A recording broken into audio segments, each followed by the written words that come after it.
God so loved the world.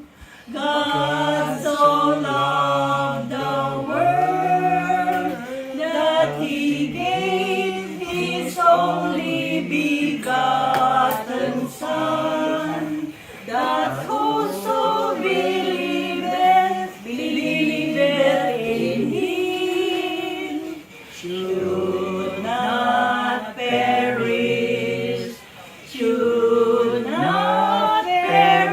but have everlasting life, everlasting life, everlasting life. God so loved the world. God so loved the world. Thank you, Conductress.